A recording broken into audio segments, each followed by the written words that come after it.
भारत सिर्फ एक देश नहीं है, भारत एक एहसास है।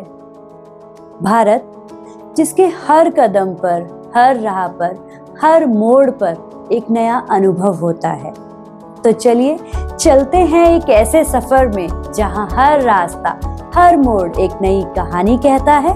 3 जगह और अनगिनत यादें, ग्लिम्सेस ऑफ इंडिया में स्वागत है आपका। दोस्तों, भारत एक ऐसा देश है जो संस्कृति परंपरा से भरा हुआ है। तो क्या आप भारत की अलग अलग रंग, अलग अलग स्वाद और नई वाइब से जुड़ने के लिए तैयार हैं? तो चलिए खोलते हैं अनदेखे, अनसुने, अविस्मरणीय पलों के पन्ने, ग्लिम्सेस ऑफ इंडिया।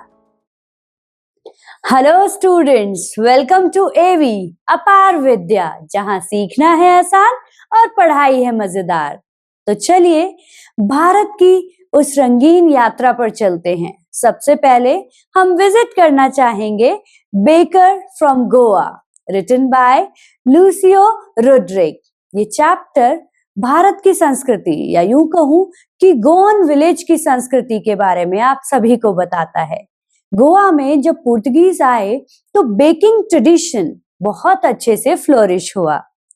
समय बदला, युग बदल गए, बट बदलते दौर के साथ जो नहीं बदला वो था गोवा में इन बेकर्स का लाइवलीहुड। आज भी गोवा में ये जो बेकर्स हैं बहुत ही ज्यादा फेमस हैं, या यूं कहूं कि उनकी हर एक परंपरा से कहीं ना कहीं ये एक धागा जोड़ चुके हैं। बेकर फ्रॉम गोवा में जो बेकर्स हैं उन्हें पुकारा जाता है एक नाम से, जो है पादर। किस नाम से पुकारा जाता है? पादर नाम से पुकारा जाता है। सो गोवन विलेज में बेकिंग का जो ट्रेडिशन है वो आज भी कॉन्टिन्यूएशन में है। पुर्तगीज के जाने के बाद भी लोगों ने इस प्रोफेशन को एज अ ट्रेडिशन अपनाया। गोवा में किसी भी फेस्टिवल पे, किसी भी एंगेजमेंट सेरेमनी पे या फिर बर्थडे पार्टीज पे बेकिंग की जो ब्रेड्स हैं उनका होना बहुत ही मैंडेटरी है। अगर हम किसी एंगेजमेंट पार्टी की बात करें तो सैंडविचेस बनाए जाते हैं। सो गोवन विलेज में पादर्स का होना एक परंपरा को पूरा करने जैसा ही है। जब पादर सुबह अपनी बास्केट में बहुत सारे ब्रेड्स को भर के आता है और सारे बच्चों की एक्साइटमेंट को ग्रैब कर लेता है। बच्चे बहुत ज्यादा खुशी से वेट करते हैं कि कब पादर आएगा और कब वो बेंच पर चढ़कर उसकी बास्केट में झांकेंगे और अपने बॉल क्या है? स्वीट ब्रेड्स जो बेकर लेकर आता है।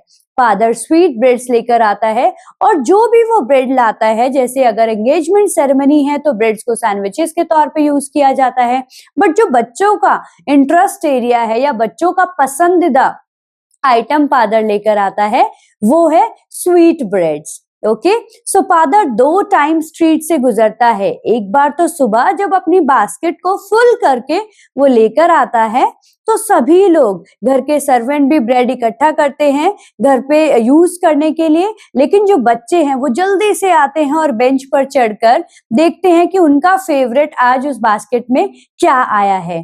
सो फादर बहुत ही ज्यादा फेमस है गोवन विलेज में आज भी। भट्टियों का रूप भले ही बदल गया है, लेकिन वो ब्रेड की महक आज भी गोवा में हम महसूस कर सकते हैं। फादर जो थे अपने हिसाब को दीवारों पर जोट डाउन किया करते थे और महीने के एंड में हर एक घर से मनी कलेक्शन किया करते थे। ठीक है, फादर जो ड्रेस पहना करते थे उस टाइम पे, पुर्तगीज के टाइम पे, वो एक लॉन्ग फ्रॉक जैसा था। फ्रॉक मतलब नी लेंथ फ्रॉक था जिसे वो बोला करते थे कबई। सो बच्चों, फादर क्या पहनते थे? कबई पहनते थे। और बच्चों के जो इंटरेस्ट का ब्रेड था वो कौन सा ब्रेड था?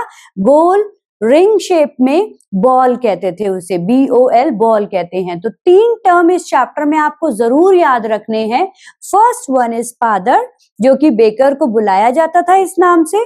सेकेंड वन इज कबई, the attire of father. Knee length का जो फ्रॉक होता था उसे बोलते हैं कबई। ये जो ड्रेस है वो आज के टाइम में थोड़ा सा चेंज हो गई, shirt and trouser, not full length से थोड़ा कम ऐसी ट्राउजर। और आज भी कोई भी पर्सन अगर इस अटायर में दिख जाता है सो लोग दूर से ही उसे आवाज लगाते हैं और क्या कहते हैं? ओ फादर, सो पादर नाम से ये ट्रेडिशन आज भी गोवा में बहुत ही फ्लोरिश कर रहा है। सो गोवा की गलियों में, गोवान विलेज की गलियों में ये ब्रेड की गर्मी और नरमी बहुत ही आसानी से महसूस की जा सकती है। भट्टियों की जो मंद मंद सी महक आती है वो आज भी इस परंपरा से हम जुड़े हुए हैं इस बात का एहसास कराती है। सो बच्चों, इस चैप्टर में जो लर्न करना है हमें वो यही करना है कि क्यों ब्रेड्स का रेलेवेंस जो है वो गोवा में बहुत ज्यादा इंपॉर्टेंट है। ठीक है, जो इस चैप्टर की थीम है वो सिंप्लिसिटी और ट्रेडिशन के अराउंड घूमती है कि आज भी गोवा में इस ट्रेडिशन को, इस सिंप्लिसिटी को लोग धरोहर के रूप में फॉलो कर रहे हैं। ठीक है, और थर्ड इंपॉर्टेंट चीज क्या है कि जो डिफरेंट शेप के वो ब्रेड लेकर आता था, स्वीट ब्रेड लेकर आता था, तो बच्चों का इंटरेस्ट का एरिया था। ठीक है, कुछ बच्चे तो सुबह उठकर विदाउट ब्रश किए ही जल्दी से भाग जाते थे, किस लिए? ताकि ब्रेड को कंज्यूम कर सके।